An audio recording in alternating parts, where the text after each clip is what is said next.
And we start with that breaking news. As America gears up for the 4th of July holiday, dozens of intelligence officials are being told they are now out of a job. Their firings, which they were informed about just yesterday, are part of an effort ushered in by the new acting director of national intelligence, Bill Pulte.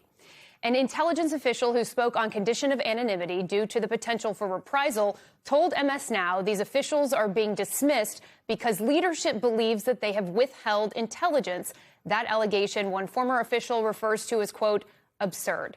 It comes as former special counsel Jack Smith is breaking his nearly year-and-a-half-long silence, warning the country's rule of law is under unprecedented attack. In an exclusive interview with MS Now's Nicole Wallace, Smith said everything that we've seen, from the weaponization of the DOJ to the firings like the ones that we just learned about, could just be a preview of what we might see come the midterms.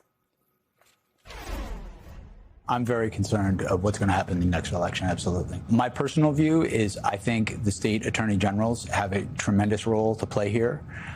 They can make sure the rule of law functions in their state.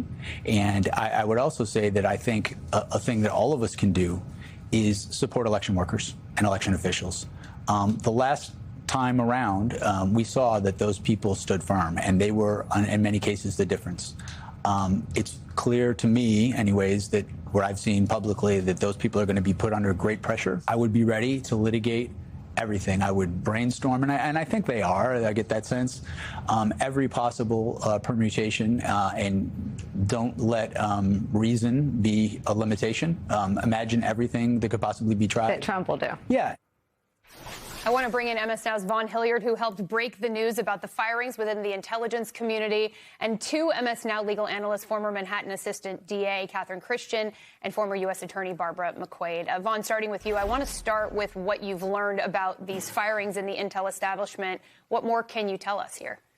Right, Ariel. This is new reporting into MS Now from David Rohde and myself here. We're told that dozens of intelligence officials began receiving termination notices yesterday, and that more are expected here in the days ahead.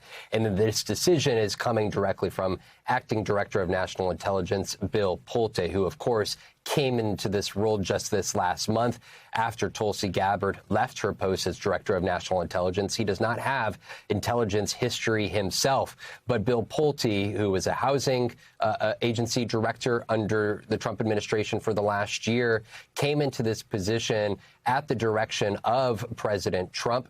He is going to be in this post over the course of at least likely the next 200 days or so in this acting capacity. And he made clear that he would move forward in this sort of position to do the work of the Trump administration. And now what we are learning from an intelligence official is that those individuals who are being removed from their post are believed by leadership to be members of the, quote, deep state.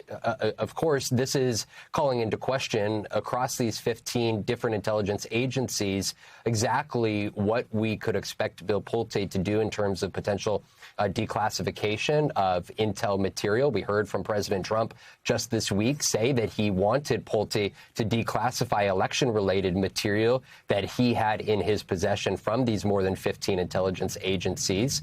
We know that these firings are coming just 2 weeks after there were 6 political appointees who had served under Tulsi Gabbard who were fired by Pulte himself. So exactly what type of information and intelligence was being withheld from Bill Pulte, I think that is a more there's more to that question, because former intelligence officials that spoke to David Rohde suggests that they have never heard of a situation in which individuals in the intel community explicitly withhold certain information as requested from them by agency heads or the Office of the Director of National Intelligence. And of course, we have not seen specific allegations made by the ODNI as it relates to any of these officials that are receiving these termination notices here. But it is significant in its own right that these, including career officials, are being fired here over the last 24 hours. And we are told by an intelligence official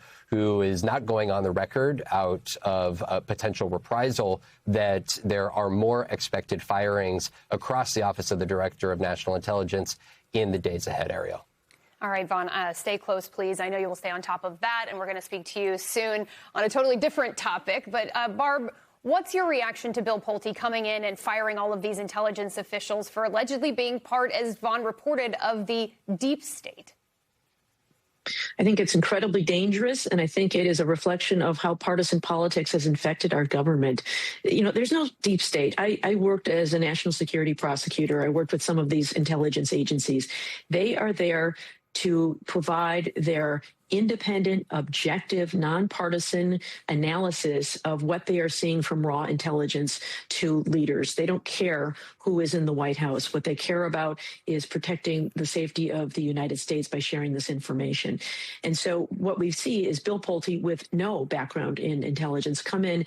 He did not study the situation. If he had been there for months, did an assessment and concluded that there were individuals who were improperly working there or who were just too many, whatever the too much top-down bureaucracy, that would be one thing. But he shows up and immediately fires people. And we heard Donald Trump say this, that he would be unshackled to do exactly that. That seems to be that's what his mandate is. I submit that America is less safe today than we were yesterday.